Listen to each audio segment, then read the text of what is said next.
to the Chronicles, told by the Oracle, cases of the missing, murdered, and unsolved. I'd like to thank everyone for watching today, and don't forget, head over to thecertifiedoracle.com for source information on today's episode. And don't forget, hit that like and subscribe button so you never miss a case. Let's get started with Chronicle number 13, the Randi Layton Evers case. The year was 1992. Grunge was taking over with bands like Pearl Jam, Seven Mary 3, and Dinosaur Jr. Everyone was dressing a little bit darker listening to this kind of music. Others were wearing a more preppy look of bucket hats and scrunchies, the equivalent of a Visco girl today. Kids were still waking up on Saturday mornings watching Rugrats and Tailspin while eating their cereal and waiting on whatever endeavor their parents were going to take them on that day. Maybe it would be to the movies to see Beethoven, Mighty Ducks, or the one all the kids were excited to see, Aladdin. One mom would forever be changed while the 90s were creeping in around her. She only had one thing on her mind. Where did her sweet 3-year-old go that February morning? Randi Layton Evers was born on December 3, 1988, to Mike and Alexis in Southern California. His parents would not stay together, and his dad would marry a woman named Tina. They would ultimately move to Las Vegas, Nevada when Randi was 3. Alexis would have legal custody of both her son and daughter she shared with Mike. When Randi was 3 years old, he was 2 foot 11 inches and weighed 50 pounds. He was a bright, fun-loving little boy with blonde hair and blue eyes. He had tubes in his ears as a result of numerous ear infections. He was sporting a 3 to 4 inch rat tail on the back of his head, and was wearing a black shirt and pants with no shoes. February 15th, Randi and his baby sister were at Mike and Tina's in Las Vegas. It should be noted that there is no mention of why they were there or how long they had been there, and there was no mention of his baby sister's name that I could find either. That night, Mike was celebrating his birthday at their home located at 313 East Rochelle Drive. A lot of people were over and in and out of the home. It is also said there was a lot of drinking going on. One can assume drugs could have been involved as well. This was the early 90s.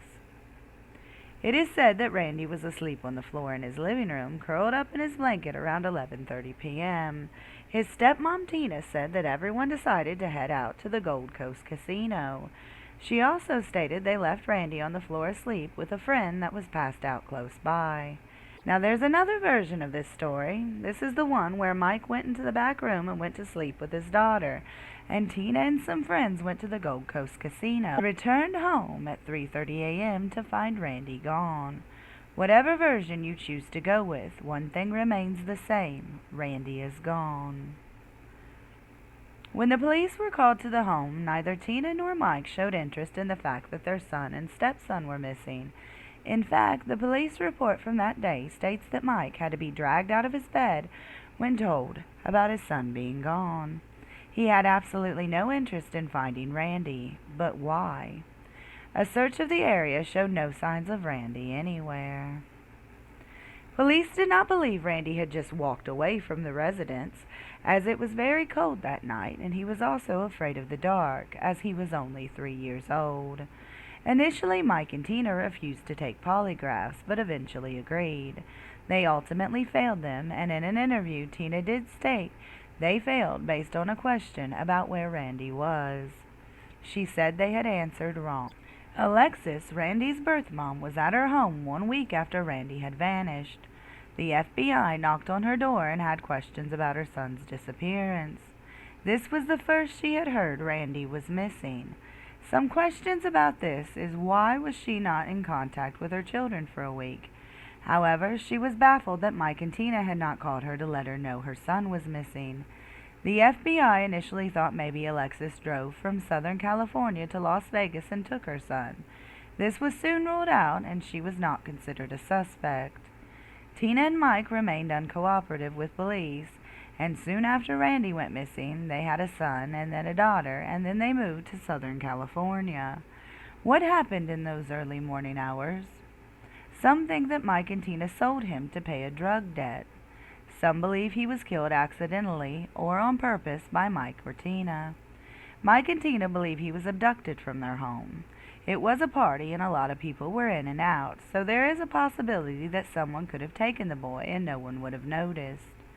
In 2014, Mike passed away, and in 2015, a detective got a hit on Randy's DNA in a database and believes he could possibly be alive and living in the western states. Nothing more can be found if the DNA lead was followed further. Alexis was so bothered and tore up about her son missing, she was no longer able to care for her daughter and had to give her daughter to a relative to be raised. Over the years, she has worked on getting herself back together. She did get Randy's sister back and have more kids, eventually moving on with her life, but never forgetting her sweet firstborn, Randy. Alexis is still active in searching for her son and still seeks answers to what happened to him. One day she hopes the truth of that night comes out. If you have any information on this case, please call the Las Vegas Metro Police Department, Detective Larry Hanna, at 702-229-3561. Once again, if you have any information on this case, please call the Las Vegas Metro Police Department, Detective Larry Hanna, at 702-229-3561, case number 920216-0259. Thank you for watching, and don't forget to hit that like and subscribe button so I can continue helping families of the missing, murdered, and unsolved.